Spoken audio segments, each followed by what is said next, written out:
द्वेष करता था कि जहाँ भी भगवान की कथा हो ना तो कथा श्रवण करने जाए, और जो कोई व्यक्ति कथा को श्रवण करने के लिए आए तो उसको भी मना कर दिया करता था। लेकिन उसके जो माता पिता थे उनकी भगवान में बड़ी श्रद्धा थी, और उसके अपने बेटे के इस कृत्य के कारण वो बड़ा दुखी रहा करते थे। बोले भगवान की कृपा से हमें एक पुत्र हुआ, और वह भी इतना बड़ा तामसी निकला जो भगवान से ही द्वेष करने लगा। तो बोले उसके माता पिता एक गुरु के पास गए। बोले गुरुजी, हमारा जो पुत्र है वह भगवान से बड़ा द्वेष करता है, और राम जी पर विश्वास नहीं करता, और ना ही एक को बार भगवान का नाम लेता है। तो गुरुजी ने कहा कि अपने पुत्र को मेरे पास लेकर के आओ। बोले गुरुजी, मेरा पुत्र आपके पास नहीं आएगा, अभी तो आपको ही मेरे पुत्र के पास जाना पड़ेगा। तो गुरुजी ने कहा कि ठीक है भाई, देखो संत जो होते हैं, संत हृदय नवनीत समाना, और संत का जीवन ही परोपकारी होता है। अगर कोई संत अपने आप में आ जाए, बोले नहीं हमारे कहीं नहीं जाएंगे, हमारे पास जिसको ज्ञान लेना हो मेरे पास आवे, तो फिर वो संत नहीं है। बोले तितीक्षवः कारुणिकः, संत वह है जिसके जीवन में कोई बैर ना हो, ना ही उसका कोई शत्रु हो, अजात शत्रु हो। जिसके जीवन में कोई शत्रु न हो वही संत है। तो बोले गुरुजी, हमारे बेटे के पास आपको ही जाना पड़ेगा, मेरा बेटा आपके पास नहीं आएगा।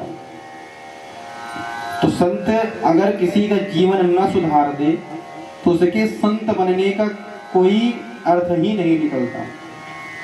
तो गुरु जी ने मन में विचार किया कि मैं आपके पुत्र को सत्कर्म में लाकर रहूंगा, और उसे भगवान का भक्त मैं अवश्य ही बनाऊंगा। और ऐसा मन में विचार करके उस व्यक्ति के साथ उसके घर आ गए। उसके घर आ गए और अपने उस बेटे को गुरु जी के पास लाया, और गुरु जी ने बार बार समझाने का प्रयत्न किया, बेटा राम कहो। तो बोले नहीं कहूंगा। गुरुजी बोले राम कहो, बोलता है नहीं कहूंगा। फिर गुरुजी कुछ देर बाद कहने लगे कहो, बोला नहीं कहूंगा, कहो नहीं कहूंगा। गुरुजी बोले क्या नहीं कहोगे? बोले राम नहीं कहूंगा।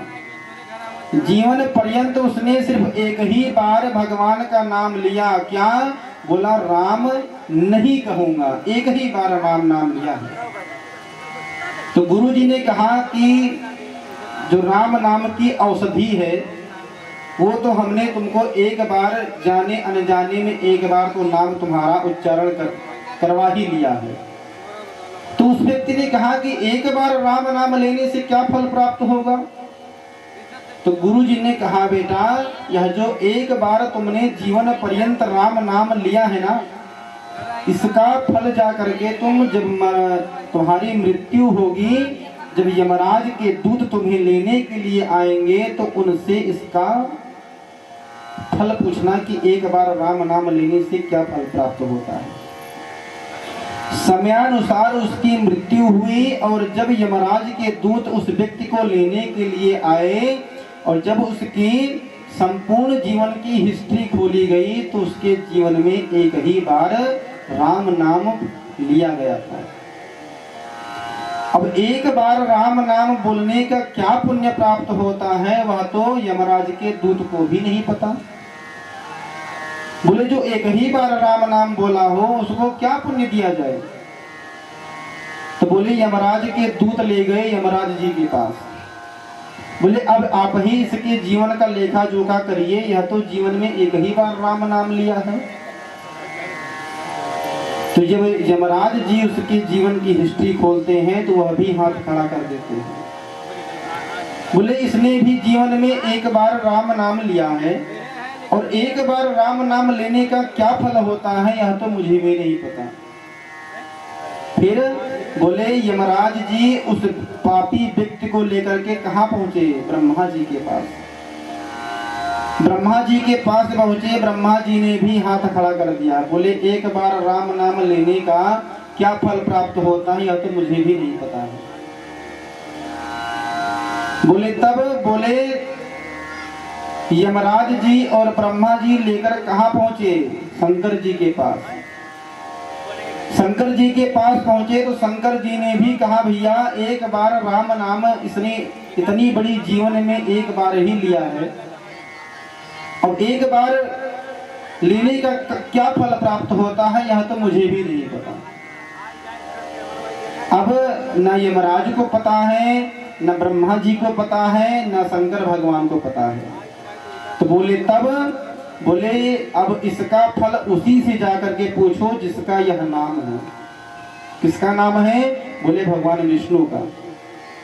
जब भगवान विष्णु के पास उस पापी व्यक्ति को लेकर गए तो भगवान से जैसे ही इन देवों ने प्रश्न किया तुरंत ही इन देवों को भगवान डांटने लगते हैं। बोले इसने एक बार राम नाम लिया और ब्रह्मलोक सत्यलोक शंकर जी के कैलाश पर्वत में भ्रमण करता हुआ अंत में भगवान विष्णु के गोद में आकर के बैठ गया और तुम कहते हो कि राम नाम लेने का क्या फल प्राप्त होता है?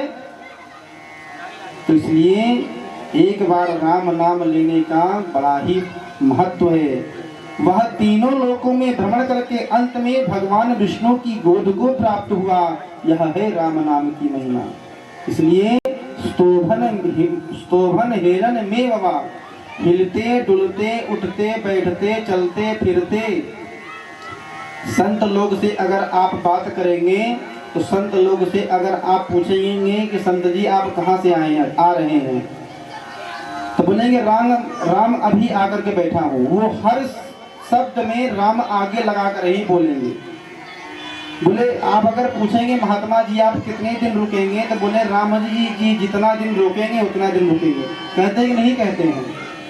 तो बोले हर सब्जेक्ट में, हर शब्द में, हर परिभाषा में राम नाम लगाकर ही व्यक्ति को बात करना चाहिए, क्योंकि रामम बिना का गति, राम के बिना तो मनुष्य का गति ही नहीं है। ऐसी है राम नाम की महिमा। तो कहते हैं कि अब प्रथम स्कंद में श्री सूत जी महाराज नैमिषारण्य तीर्थ क्षेत्र में विराजमान है। बोले यह भागवत के 6 प्रश्न हैं। इन 6 प्रश्नों को जो ठीक प्रकार से श्रवण करता है उसी को 7 दिन की कथा समझ में आती है, वरना समझ में नहीं आएगी। यही से मेन कथा प्रारंभ होती है। अभी तक तो महत्व चल रहा था कि कथा का महत्व क्या है, लेकिन आज से और अभी से कथा मेन कथा प्रारंभ होती है। ध्यान पूर्वक श्रवण करिए। बोले नैमिषारण्य तीर्थ क्षेत्र में 88,000 ऋषि विराजमान हैं और सूत जी महाराज से प्रश्न करते हैं। क्या प्रश्न करते हैं कि तू एकदा मुनया प्रातः दूता होताग्नया सत्कृतं सूतमासीना प्रपक्षो ऋतमातरा। सूत जी महाराज से 88,000 ऋषि एक स्वर में प्रश्न करते हैं। क्या प्रश्न करते हैं? पुंसा मेकांत ततः श्रेयस तन्नः संसतु मर्हसि। यह प्रश्न हर व्यक्ति का होना चाहिए और सभी को इस प्रश्न का उत्तर भी पता होना चाहिए। कहते हैं पुंसा मेकांत ततः श्रेया तन्नः संसतो मर्हसि। बोले कलयुग के प्राणियों के कल्याण की कामना के लिए भगवान ने कौन कौन से साधन बनाए हैं? ये कौन सा? ये पहला प्रश्न है। दूसरा प्रश्न है देवक्याम वासुदेवस्य जातो यस्य चिकीर्षयः, कि भगवान माता देवकी के गर्भ से क्यों जन्म लिए थे। ये दूसरा प्रश्न है। तीसरा प्रश्न है यस्यावतारो भूतानां क्षेमाय च भवाय च। भगवान के कितने अवतार हैं और क्यों भगवान ने इतने अवतार लिए, ये तीसरा प्रश्न है। चौथा प्रश्न है लीला विद्युता स्वेरा मीश्वरः स्यात् मायया। सभी अवतारों की विस्तार पूर्वक कथा श्रवण कराइए।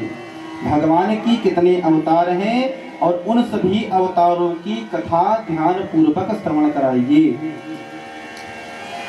और पांचवा प्रश्न है कि प्राणी मात्र का परम लक्ष्य क्या होना चाहिए। भगवान ने अगर मानव जीवन दिया है तो मानव जीवन प्राप्त करने का परम लक्ष्य क्या होना चाहिए। मानव जीवन को पा करके वह किस लक्ष्य को प्राप्त करे, यह पांचवा प्रश्न है। और छठवां प्रश्न है स्वाकाष्ठामधुनोपेतो धर्मः कः शरणं गता। जब भगवान कृष्ण धर्म की स्थापना करने के लिए इस धराधाम पर अवतीर्ण हुए थे तो भगवान के जाने के बाद धर्म किसकी शरण में गया, ये बहुत बड़ा प्रश्न है। धर्मः कः शरणं गता। जब भगवान इस धराधाम को छोड़ करके चले गए तो धर्म किसकी शरण में गया, यह छठवां प्रश्न है। और इन्हीं 6 प्रश्नों के आधार पर पूरी भागवत टिकी हुई है। इन्हीं 6 प्रश्नों का उत्तर देते देते भागवत की कथा विराम होगी। और सूत जी महाराज इन प्रश्नों को जब श्रवण किए तो मन ही मन बड़ा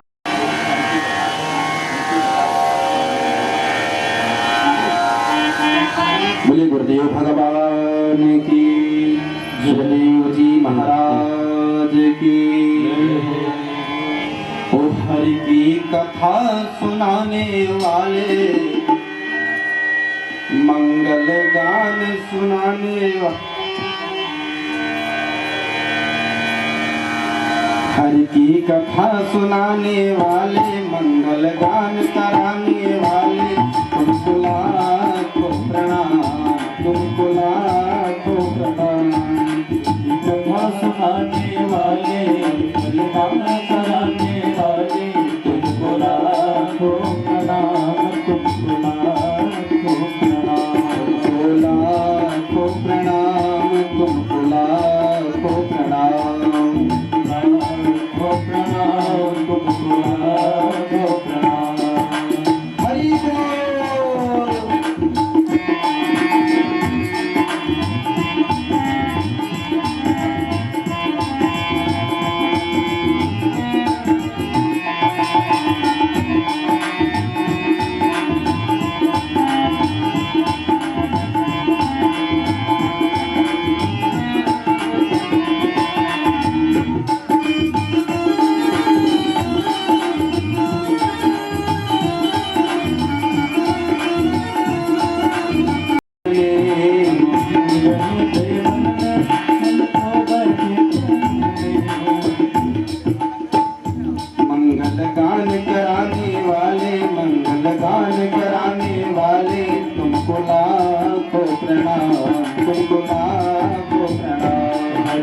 कथा सुनाने वाले, की कथा सुनाने वाले, तुमको लाखों प्रणाम, तुमको लाखों प्रणाम।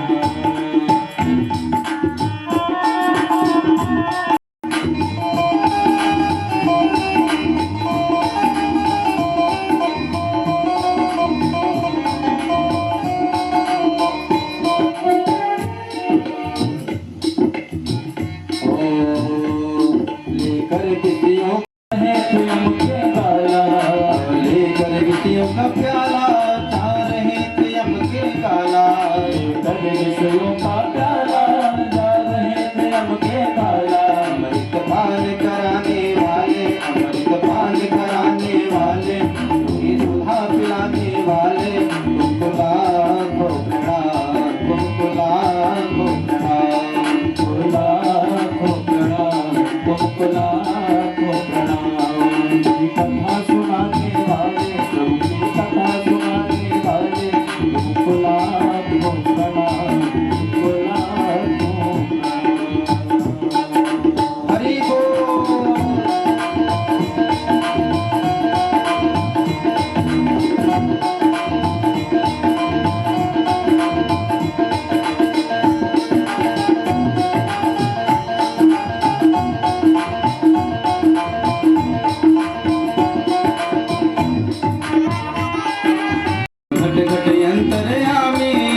कराने वाले, प्रभु का दर्श कराने वाले, हरि का दर्श कराने वाले, तुमको लाखों प्रणाम, तुमको लाखों प्रणाम, तुमको लाखों प्रणाम, तुमको लाखों प्रणाम, तुमको लाखों प्रणाम, तुमको लाखों प्रणाम, तुमको लाखों प्रणाम, तुमको लाखों प्रणाम।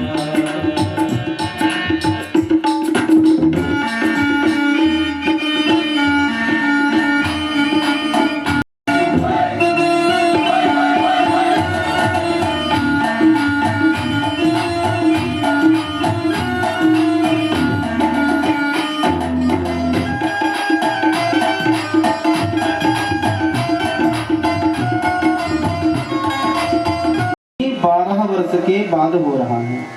वो अपने माँ के गर्भ में 12 वर्ष तक रहे हैं। कौन? श्री सुखदेव जी महाराज। उनकी जन्म की भी बड़ी अद्भुत कथा है। पहले आप उनके जन्म की कथा श्रवण कर लीजिए। बोले एक बार क्या हुआ, एक बार नारद जी महाराज कैलाश पर्वत गए। कैलाश पर्वत पर गए तो वहां पर माता पार्वती अकेले थी। तो वहां पर नारद जी माता पार्वती के पास गए और माता पार्वती से बड़े दुखी मन से कहते हैं कि आजकल के जो कलयुगे पति हो गए हैं वह अपनी पत्नियों से प्रेम नहीं किया करते हैं, दिखावे का छल कपट इत्यादि किया करते हैं। तो माता पार्वती ने कहा कि हमारे पति जो भोले बाबा हैं वो हमसे बहुत प्रेम किया करते हैं, यहाँ तक कि जितना दिन में जिन जिन देवताओं को वो ध्यान करते हैं उन सभी देवताओं का भी नाम बताते हैं कि आज हमने इनका ध्यान किया, हमसे इतना प्रेम किया करते हैं। तो नारद जी तो आए थे लड़ाने, क्योंकि नारद जी का काम ही है लड़ाना। तो नारद जी ने कहा कि माता अगर आपसे इतना ही प्रेम करते हैं तो नारद जी भोले बाबा यह जो गले में मुंडमाला पहनते हैं यह किसकी है, यह भी बताए होंगे। तो जब इस प्रश्न को सुना तो माता पार्वती तो चक्कर में पड़ गई कि ना आज तक हमने पूछा और ना ही भोले बाबा ने बताया कि यह मुंडमाला किसकी है।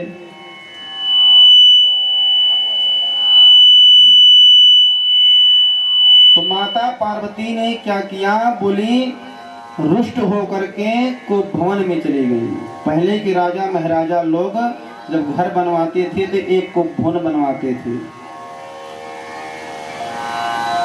पत्नियां अगर को भवन में चली जाती थी तो राजा लोग समझ जाते थे कि ये रुष्ट हो गई है और बनाने के लिए उनको को भवन में जाया करते थे। तो माता पार्वती आज को भवन में चली गई और माता भोले बाबा समझ गए माता आज किसी न किसी बात से रुष्ट है। तो भोले बाबा माता पार्वती को मनाने के लिए को भवन में जाते हैं। तो माता पार्वती ने कहा कि आप तो हमसे प्रेम ही नहीं करते हैं, आपके गले में जो यह मुंडमाला है यह किसकी है, आज तक आपने हमें क्यों नहीं बताया। तो भोले बाबा ने कहा कि जब आपने पूछा नहीं तो हमने बताया नहीं किसकी मुंडमाला है। तो माता पार्वती ने कहा कि मैं अब तो पूछ रही हूँ किसकी मुंडमाला है बता दो।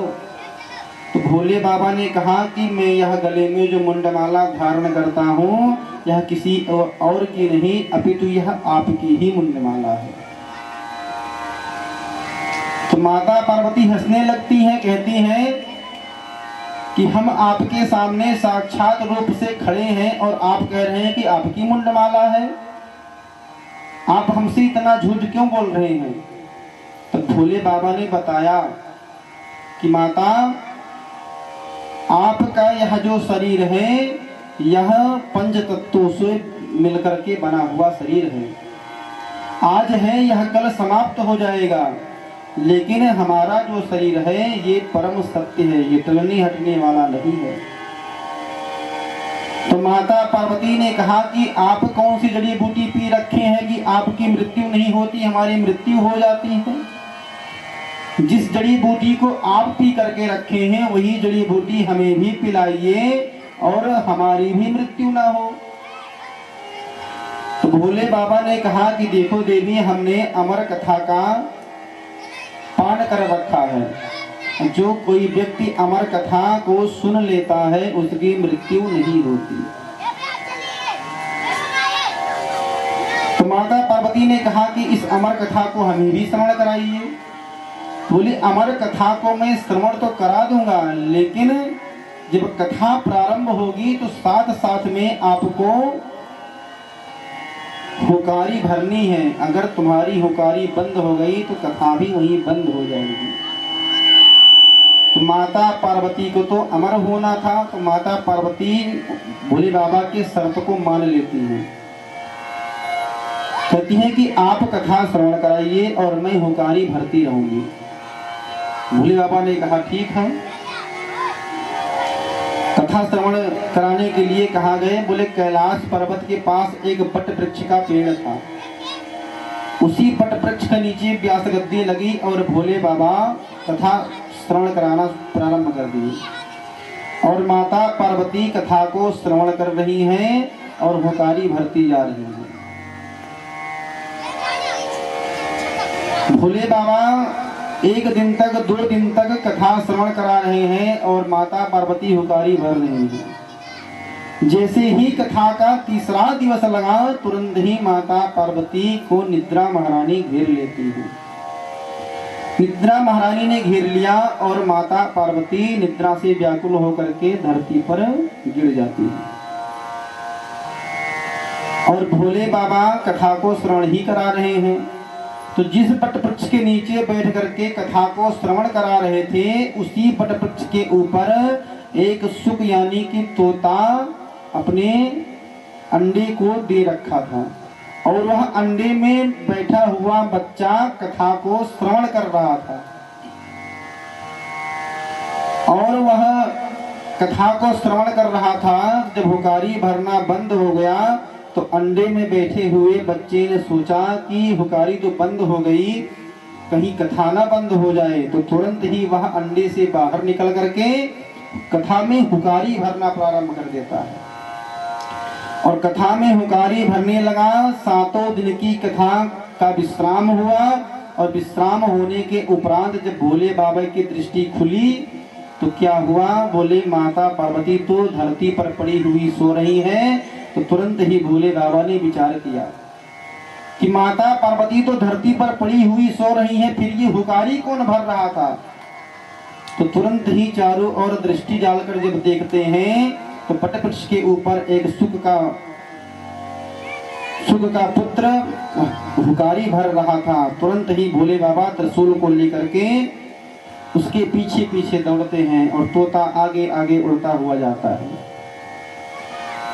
तोता उड़ता हुआ जाता है और आगे क्या हुआ? बोले व्यास जी की पत्नी माता सत्यवती सूर्य देव को अर्घ्य दे रही थी और अपने प्राण की रक्षा करने के लिए वह सुक का बच्चा माता सत्यवती के गर्भ में प्रवेश कर गया। और भोले बाबा माता सत्यवती से कहते हैं कि आपने हमारे शत्रु को अपने गर्भ में छिपा रखा है, हमारे शत्रु को आप बाहर निकालिए।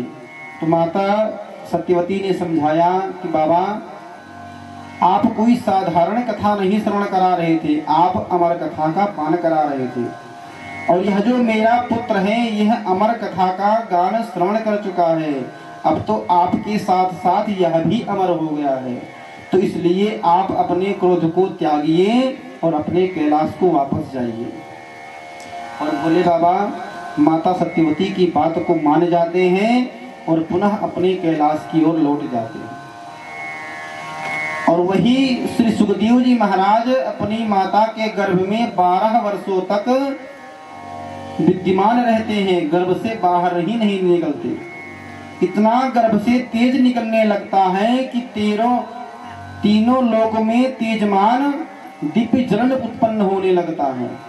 सभी देवता भगवान के पास दौड़ करके भागने लगते हैं, प्रभु यह संसार में इतनी जलन क्यों है, हमारे प्राण क्यों रुके जा रहे हैं? तब भगवान ने कहा कि एक हमारा परम लाडला भक्त अपनी माँ के गर्भ में है और वह अपनी माँ से बार बार कहता है कि माँ मैं गर्भ से बाहर तो आ जाऊंगा, लेकिन आपने अगर हमें संसार की माया में लिपटाने का प्रयत्न किया तो मैं संसार में लिपटने वाला नहीं हूँ। मैं जन्म लेते ही समस्त घर वालों को छोड़ करके भगवत मार्ग पे प्रशस्त कर जाऊंगा। तो व्यास जी महाराज भी बार बार आग्रह करते हैं, बेटा तुम्हें संसारी लोग नहीं सताएंगे, तुम गर्भ से बाहर आ जाओ। लेकिन वह नहीं, सुखदेव भगवान नहीं मानते। बोले जब तक मायापति हमारे सामने आकर के नहीं कह देंगे कि तुमको हमारी माया नहीं सताएगी, तब तक मैं इस गर्भ से नहीं निकलूंगा। और भगवान विष्णु को स्वयं आना पड़ा और भगवान विष्णु गर्भ के बाहर उपस्थित हुए और उसे वरदान दिए, कहा कि जाओ तुम गर्भ से बाहर आओ, तुम्हें हमारी माया नहीं सताएगी। जब भगवान विष्णु ने कहा तब श्री सुखदेव जी महाराज 12 वर्ष के बाद अपनी माता के गर्भ से बाहर निकलते हैं। 12 वर्ष के बाद अपनी माता के गर्भ से निकले और तुरंत ही वन की ओर प्रस्थान कर दिए। व्यास जी महाराज विरह का तर आजुहावा, व्यास जी महाराज अपने पुत्र की वियोग में उसके पीछे पीछे पुकार रहे हैं। लेकिन सुखदेव जी कौन है? सुखदेव जी तो परम लाडले भगवान के भक्त हैं। सुखदेव जी कुछ नहीं बोलते, तो सुखदेव जी की ओर से जो वन में वृक्ष है, लता पत्ते इत्यादि हैं, वह उत्तर देते हैं कि व्यास जी महाराज आपने तो इतने पुराण इतने ग्रंथों को लिखा, लेकिन आपको इतना ज्ञान नहीं हुआ कि आपका पुत्र मोह में पड़ने वाला नहीं है। यह तो परम वैष्णव है, परम भागवत है, इसे तो विष्णु की माया घेर ही नहीं सकती। तो व्यास जी को भान हो गया यह मेरा पुत्र लौटने वाला नहीं है, और इस प्रकार श्री सुखदेव भगवान का जन्म हुआ। बोले सुखदेव भगवान की जय, श्री बांके बिहारी लाल की जय। और इस प्रकार सौनकादिक 88,000 ऋषियों के प्रश्न को सुनकर के गुरुदेव भगवान का ध्यान किया और उनके प्रश्नों को सुन करके उत्तर देना प्रारंभ करते हैं। कहते हैं सौनकादिकों, सबसे पहले तो मनुष्य को यह समझना चाहिए कि भगवान की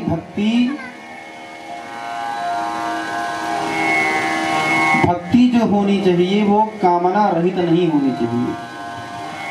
सवे पुंसा परो धर्म यतो भक्ति रथोच्छजे, अहेतुक्यः प्रतीयता यजात्मा संपसीदति। हे ऋषियों, संसार के जो प्रत्येक प्राणी का जो कर्तव्य है वह भगवान की निष्काम भक्ति करनी चाहिए। उस भक्ति में कोई कामना नहीं रहनी चाहिए, क्योंकि अगर आप भगवान की भक्ति करेंगे और कामना को लेकर के भक्ति करेंगे तो भगवान तो आपकी मनोकामना पूर्ण कर देंगे।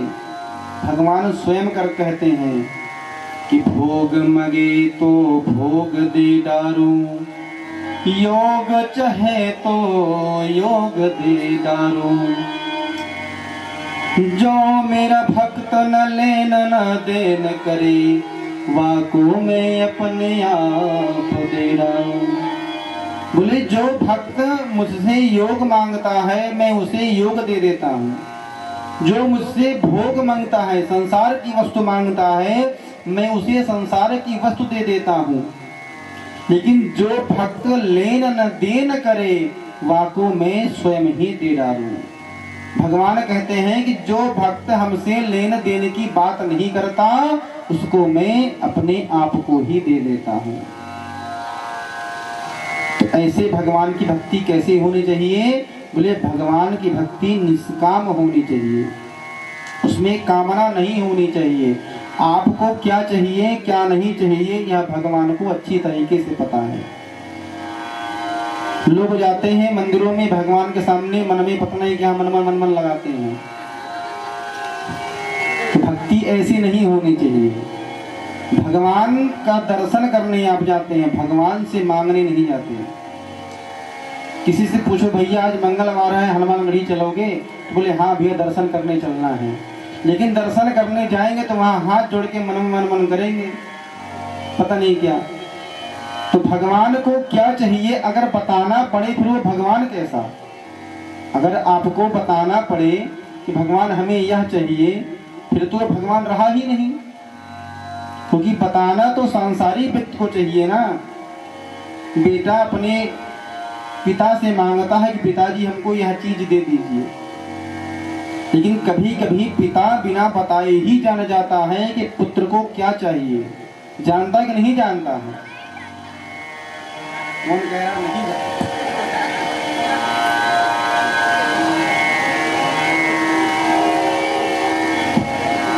हो सकता है उसके पिताजी ना मानते हैं। इसलिए भगवान के पास जाइए तो भगवान से कुछ मांगिए मत। और दूसरी चीज यह आप ध्यान पूर्वक श्रवण करिए कि भगवान जब किसी व्यक्ति को जिस चीज की जरूरत रहती है तभी देते हैं। उससे पहले आप कितनी भी कल्पना कर लीजिए, कितना भी परिश्रम कर लीजिए, भगवान देने वाले नहीं हैं। और भगवान देते भी उसी को हैं जो उसका उपयोग जानता है। ये भगवान से मांगने की बड़ी सुंदर तरकीब मैं बता रहा हूँ। क्योंकि अगर आप भगवान के सामने जाओगे तो सभी का यही कार्य है कि भगवान से कहते ही हैं कि भगवान हमको यह दे दीजिए, लेकिन वह चीज पूर्ण होती है, लेकिन कब? समय आने पर। और समय आने पर तब तक व्यक्ति क्या करता है? कलयुग के व्यक्ति की मैं बात बता रहा हूँ। बोले भैया आज मैं फलाने भगवान के पास गया, वहां हमारी विनती स्वीकृत नहीं हुई, लेकिन भगवान की अर्जी तो आपने लगा दिया। और वही किसी दूसरे धर्म के व्यक्ति के पास जाएंगे, दूसरे पंथ के व्यक्ति के पास जाएंगे, क्योंकि अर्जी तो पहले आपने भगवान के चरणों में लगा दिया। लेकिन दूसरे धर्म के व्यक्ति के पास जब आप जाएंगे तो वो कहेगा भैया एक बार हमारे धर्म में भी जाके देख लो। जब आप उसके धर्म में जाएंगे तो अर्जी पूरी होगी पहली वाली, जो पहले जहां पर आपने अर्जी लगाई थी, अर्जी वहां की पूरी होगी, लेकिन जय जयकार आप दूसरी वाले करने लग जाते हैं। इसलिए कहा गया है स्वाधर्मे निधनम गतः, अपने धर्म में रह करके प्राणों का अंत कर लेना ही परम धर्म कहलाता है। और धर्म की बात रही तो धर्म तो सिर्फ एक ही है। कौन? सत्य सनातन वैदिक धर्म। दूसरा तो सब पंथ है, मजहब है। अभी जब भगवान की 24वें अवतार की कथा आएगी तो उसमें भगवान बुद्ध को भी भगवान विष्णु के अवतार माने गए हैं। लेकिन भगवान बुद्ध कौन है? भगवान बुद्ध के बारे में लिखा हुआ है भागवत में कि बुद्धो नामनः जनसुतः कीकटेषु भविष्यति। कीकट देश किसे कहते हैं? कीकट देश मगध को कहते हैं। मगध माने होता है बिहार। बुद्धो नामनः जनसुता कीकटेषु भविष्यति। भविष्यति माने कि भविष्य में होगा, और भविष्य में अवतार हो भी चुका है। आप जब गया जाएंगे तो गया में एक बोध गया पड़ता है। कौन कौन चारों धाम करके यहाँ बैठा है? अभी तो सब निम्न उम्र वाले हैं। तो जब आप गया जाएंगे तो गया में एक बोध गया है, बोध गया। तो वहां पर जब आप जाएंगे तो वहां पर बुद्ध भगवान की मूर्ति बनी हुई है। तो भागवत में स्पष्ट रूप से लिखा है कि जो व्यक्ति देवताओं से द्वेष करने लगता है, लिखा है गोसेषु ग्रह विप्रेषु, जो गौ माता से, ब्राह्मण से और देवताओं से जो द्वेष करने लगता है वही व्यक्ति। तो भगवान ने कहा कि फिर इनका कल्याण कैसे होगा?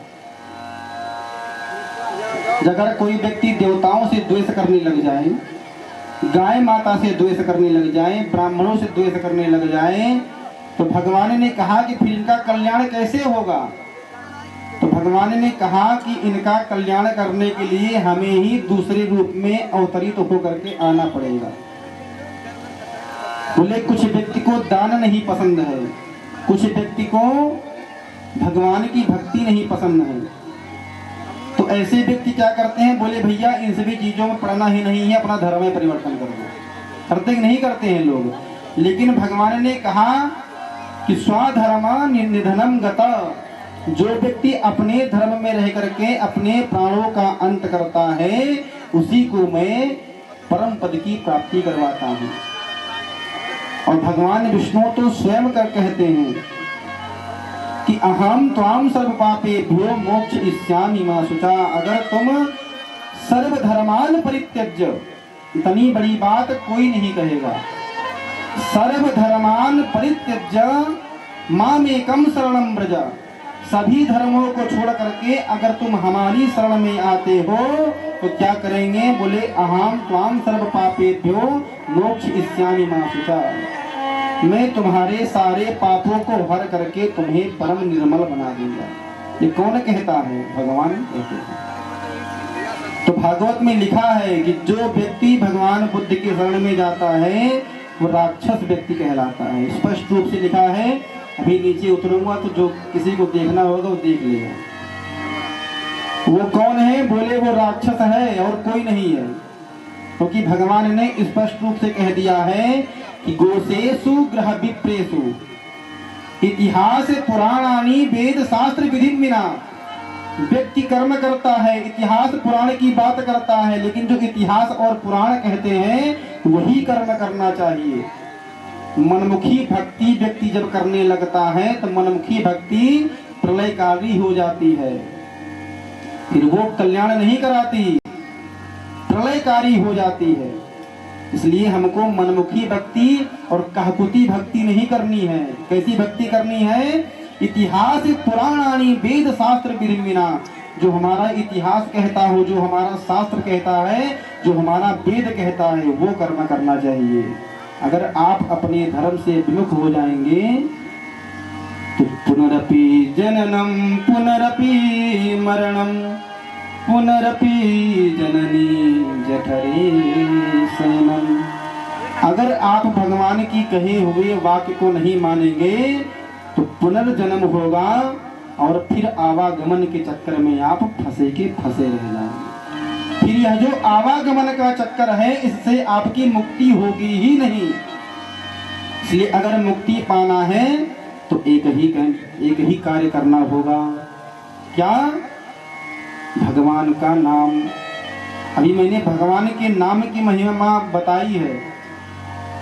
रावण, कुंभकर्ण, कंस, ये तीनों कौन थे, बोले ये भगवान के द्रोही थे, लेकिन भगवान ने इनका उद्धार किया कि नहीं किया, किया ना।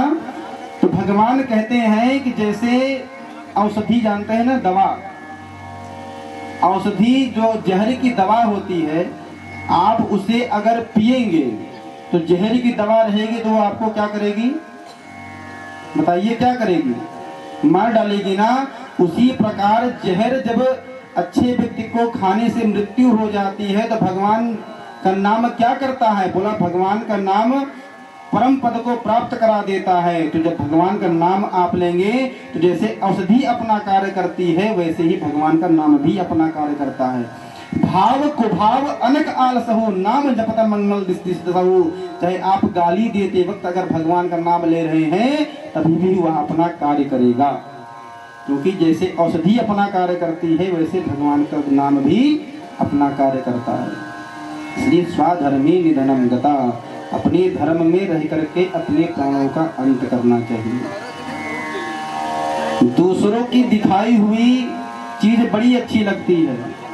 कोई व्यक्ति अगर आ जाए और अपने पंथ के बारे में, अपने धर्म के बारे में बताने लगे तो लोगों को बड़ा सुंदर लगता है कि हाँ भैया यहाँ तो बहुत कम खर्चा है, इसी में चले जाते हैं, कहते कि नहीं करते हैं।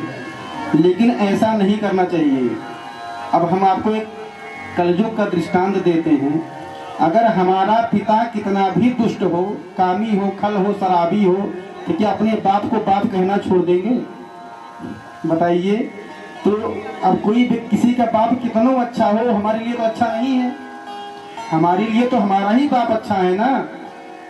तो कहने का मतलब यह है कि आप तुम्हारा बाप कितना अच्छा है, अपने बाप को अपने पास रखिए, लेकिन हमारा बाप जैसा है हमारे लिए तो वैसा ही अच्छा भैया।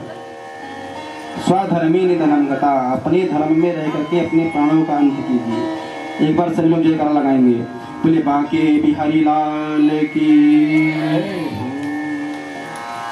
एकदम कुछ कुछ लोग की आंखें बंद होने लगती हैं, इतना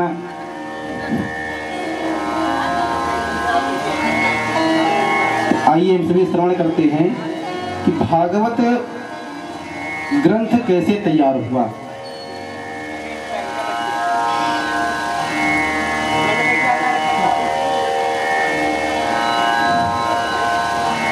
कहते हैं कि भागवत ग्रंथ कैसे लिख करके तैयार हुआ।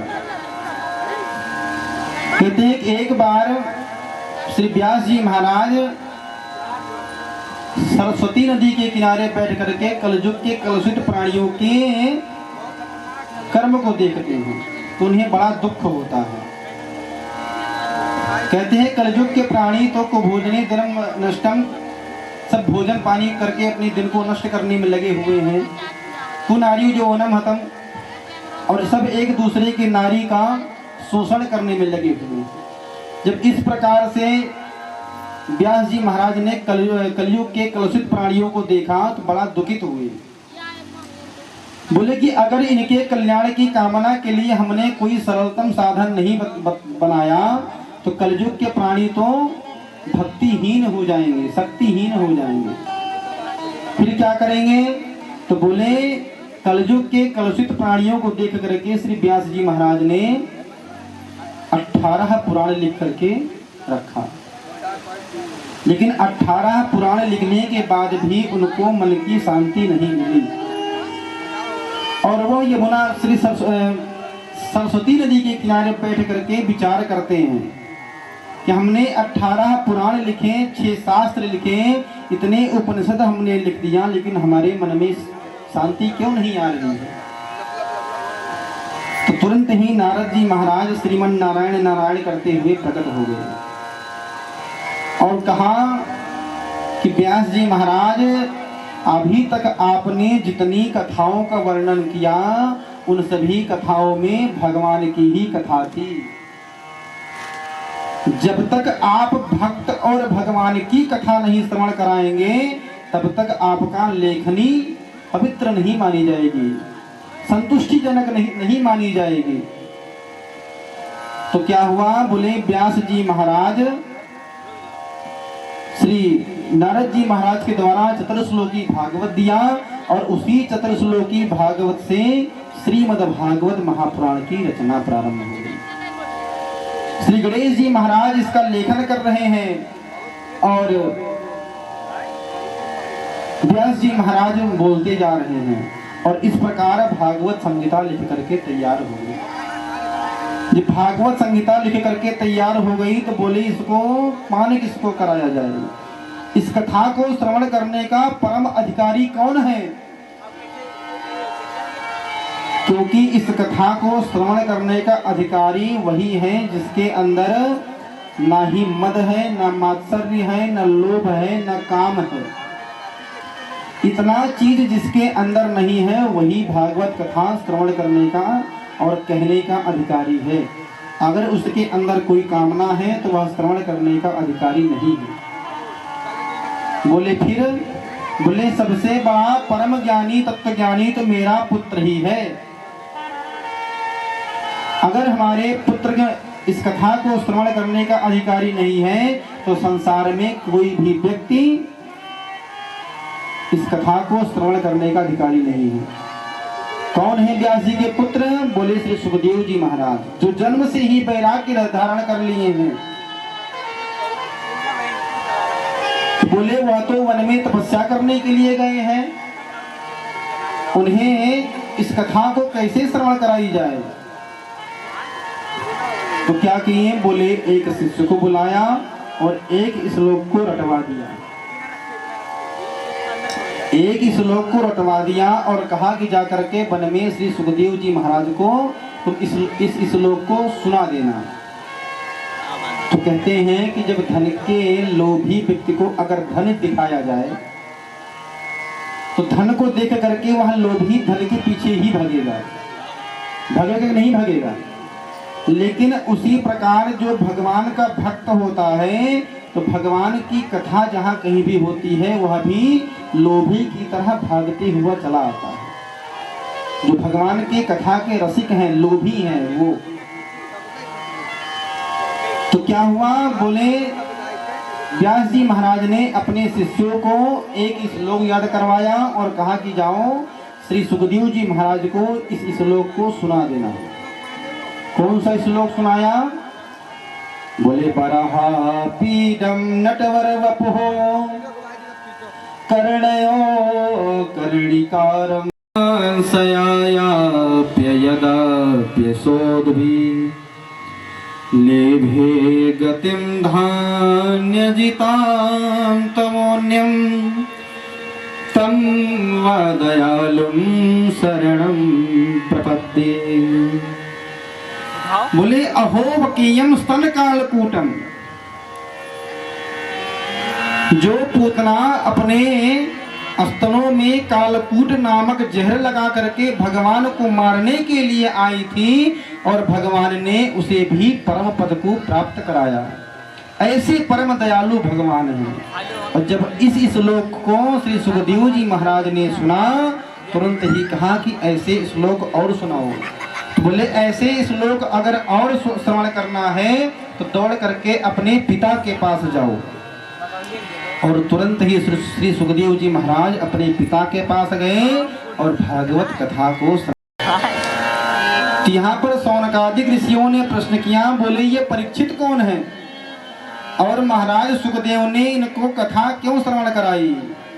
तो यहीं से महाभारत की कथा प्रारंभ होती है। कहते हैं यदा मृदे कौरव सृज्यजामा वीरेस्यथो वीरगतिं गतेषु वृकोदरो विद्धगदा विमर्शा भगनो रुदं। कि मित्र,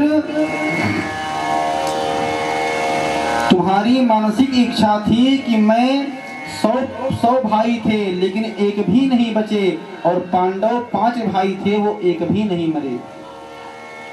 तुम्हारी मरते मरते एक ही इच्छा है कि पांडवों में से किसी एक के भी मृत्यु हो जाए, तो यह मैं अवश्य ही तुम्हारी अभिलाषा पूर्ण करूंगा।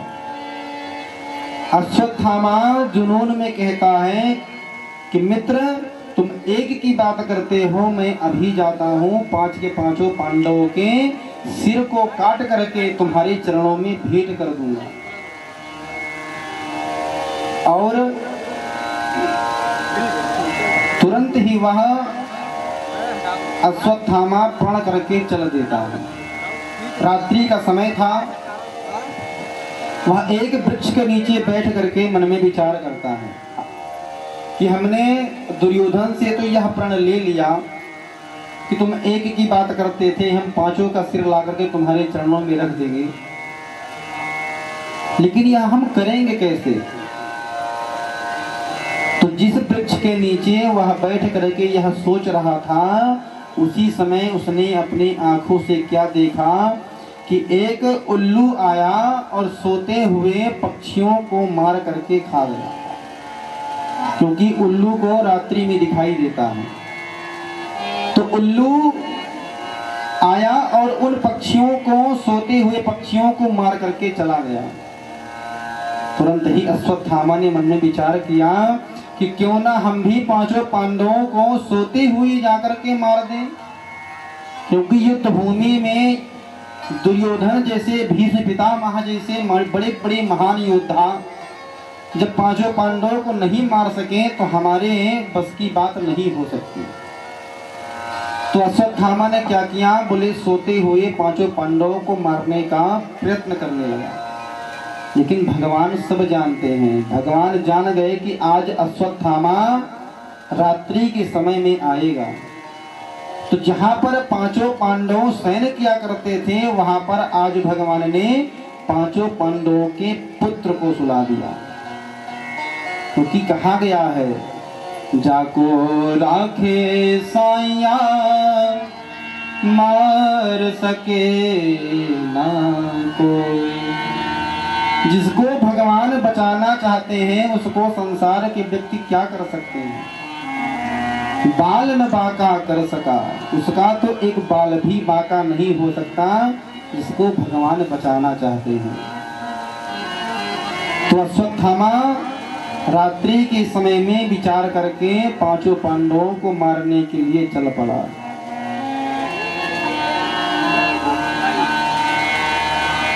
जहां पर पांचों पांडव शयन किया करते थे, भगवान ने आज वहां पर 5 पांडवों के पुत्र को सुला दिया और पांचों पांडवों को समझ करके अश्वत्थामा ने 5 पांडवों के पुत्र को सरधड़ से अलग कर दिया। पांचों पुत्रों का सरधड़ से अलग करके रात्रि के समय में ही सभी का सर लेकर के दुर्योधन के सामने जा करके रख दिया। बोला, मित्र तुम एक की बात करते थे, हमने 5 के 5 पांडवों का सर ला करके तुम्हारे चरणों में भेंट कर दिया। और जैसे ही दुर्योधन ने देखा कि यह 5 पांडव नहीं अपितु 5 पांडवों के पुत्र हैं, तुरंत ही दुर्योधन को बड़ा कष्ट हुआ और वह रणभूमि में ही अपने प्राणों का अंत कर लिया। लेकिन कहा गया है क्या, केसर की क्यारी बनी कस्तूरी की बनी खाद, और पानी दिया गुलाब का पर प्याज रह गई प्याज।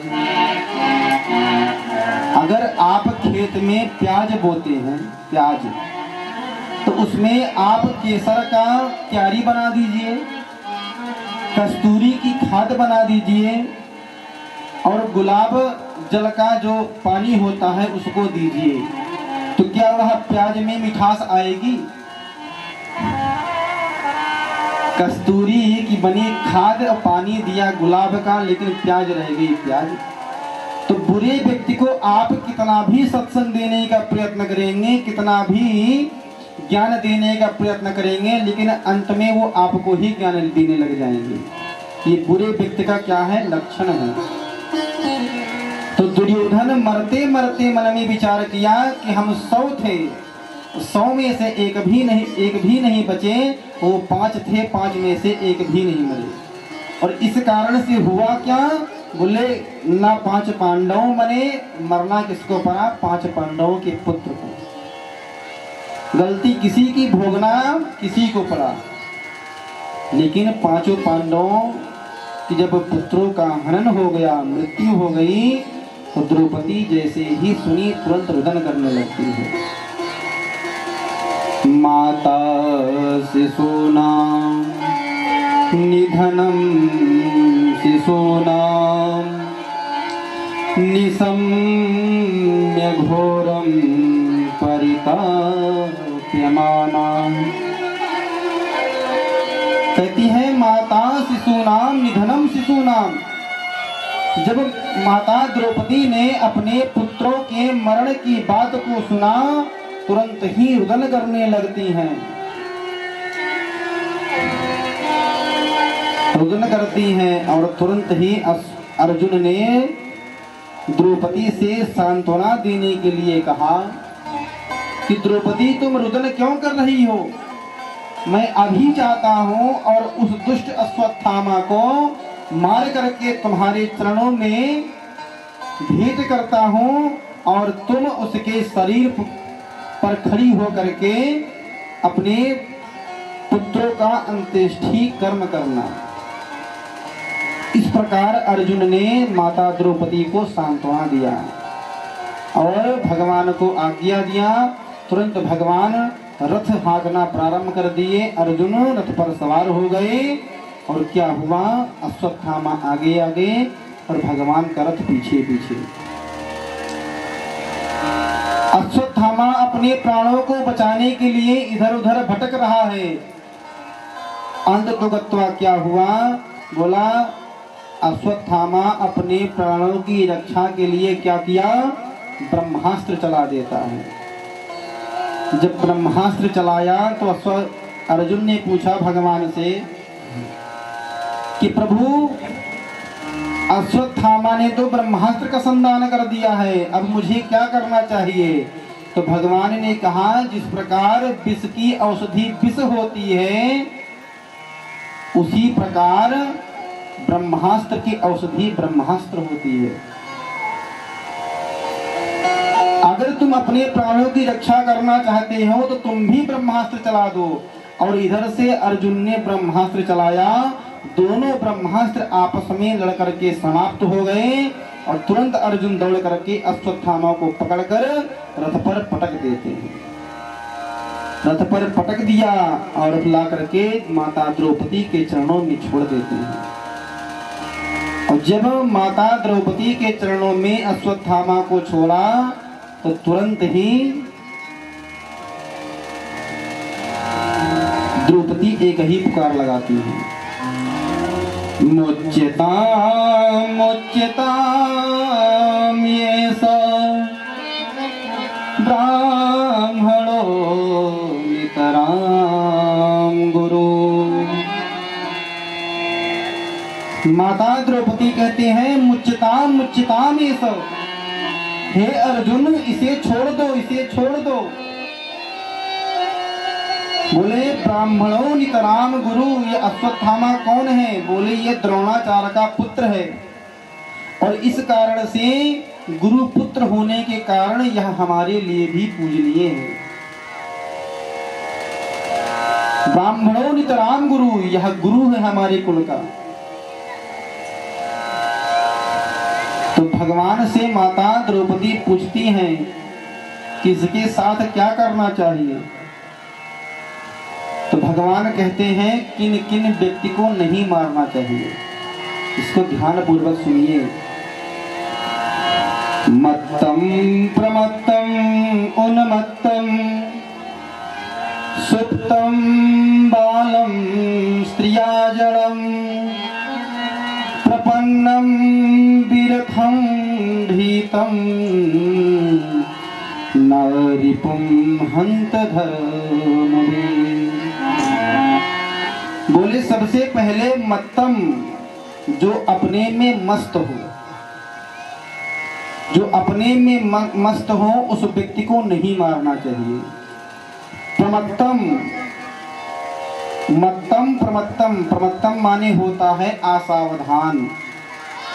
जैसे कोई व्यक्ति नदी के किनारे खड़ा हो और उस व्यक्ति को अचानक से कोई ढकेल दे तो ऐसा नहीं करना चाहिए, क्योंकि वो असावधान है। सुप्तम बालम स्त्रियाजड़म, जिसकी बुद्धि सुसुप्त हो गई हो, जड़ हो गई हो, यानी कि पागल व्यक्ति को नहीं मारना चाहिए। बोले बालम, बालक को नहीं मारना चाहिए, जो छोटा बालक होता है उसे भी नहीं मारना चाहिए। स्त्रियाः जड़म, जो घर की स्त्री होती हैं उनको भी नहीं मारना चाहिए।